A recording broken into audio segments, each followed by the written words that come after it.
creator conservatives. Fuck politics. Please subscribe.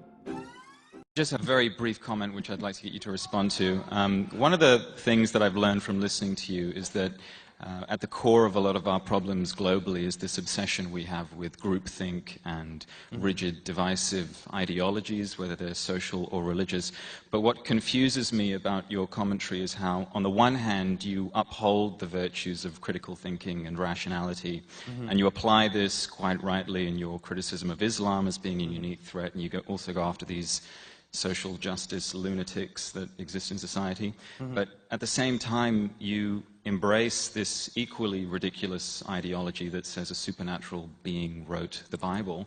Now, I don't think any of us are capable of being perfectly rational, but it seems to me you can't have it both ways. Either you apply the principles of reason generally across the board, or you apply them selectively and suspend them selectively in the presence of your pet ideology. I understand the question, but there's an error in your assumption that Christianity cannot be arrived at as a product of reason.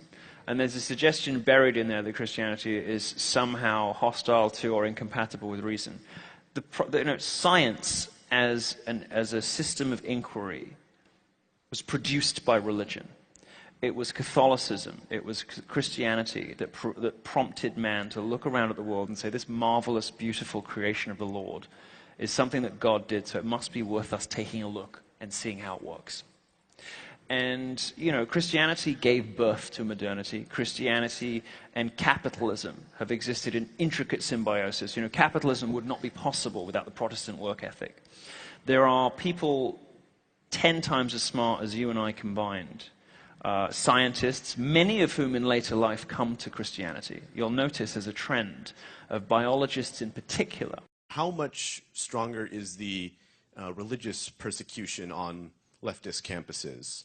Yeah, I mean, it's not easy to be a religious person on campus. I'll answer the second question first. It's not easy to be a religious person on campuses because you're perceived as stupid. I mean, the nice thing is if you do, once you go to Harvard Law School, they can't say that anymore. But you get that a lot, right? It's the idea that you're a dummy for believing in religion. And the truth is, all of Western civilization is based on a Judeo-Christian value system. It hasn't sprung up anywhere else. I mean, there are tons of cultures all over the globe, and none of them have the kind of civilization America does. And America, by the way, is still significantly more religious than Europe, which is not coincidentally one of the reasons why we are significantly more powerful than Europe. So, when they say that you're a fool for believing in God, the truth is that belief in God is belief. Right? You have to take a leap of faith. It can't be proved. It can't be something. It's not something that you can make a scientific hypothesis and then fulfill that hypothesis. But atheism can't be proved either. And there's no way to prove these sorts of intangibles.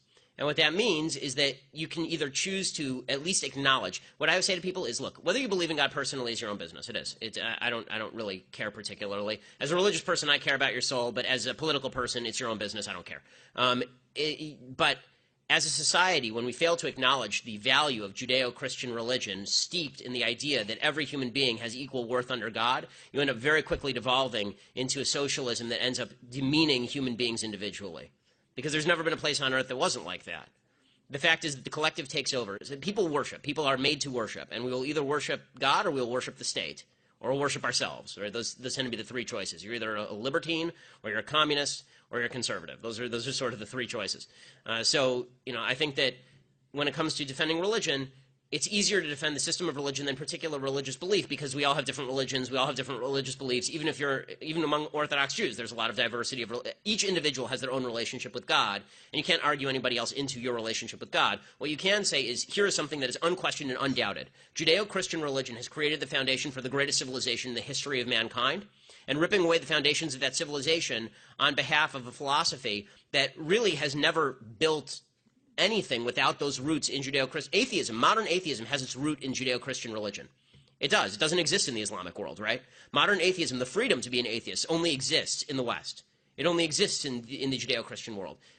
The freedoms that the left bases its whole worldview on are within a milieu that was created by a religion it despises.